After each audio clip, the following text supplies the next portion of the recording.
Kosova ka nga sot edhe një parti të re politike.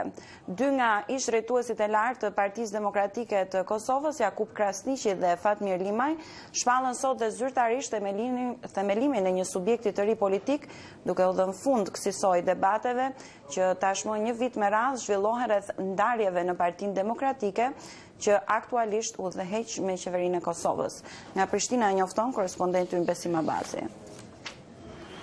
Përfundimisht, dy nga ish-drejtuesit e lartë të Partisë Demokratike të Kosovës, Jakub Krasniqi e Fatmir Limaj, zgjodhen një rrugë të veçantë politike. Ata themeluan sot një subjekt të ri politik, cilën e quajtën Nisma Qytetare e Kosovës.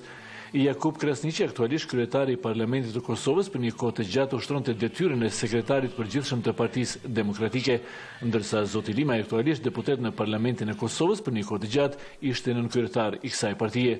Përplasim ndërmjet zotit Krasniqi dhe partisë e tij janë shfaqur her pas herë që nga zgjedhjet e vitit 2010.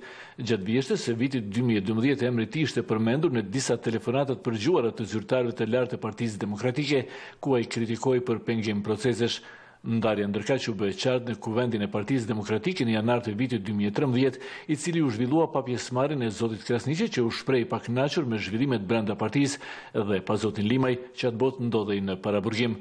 10 ditë më parë, misioni i Bashkimit Evropian për sundimin e ligjit në Kosovë ngriti edhe një akuzë kundër deputetit Fatmir Limaj lidhur me veprimtarinë e tij në kohën kur ishte ministër i transporteve dhe telekomunikacionit në qeverinë e kryeministit Hashim Thaçi. Kjo është akuzë e dytë e ngritur ndaj tij në ndyshimet për korrupsion.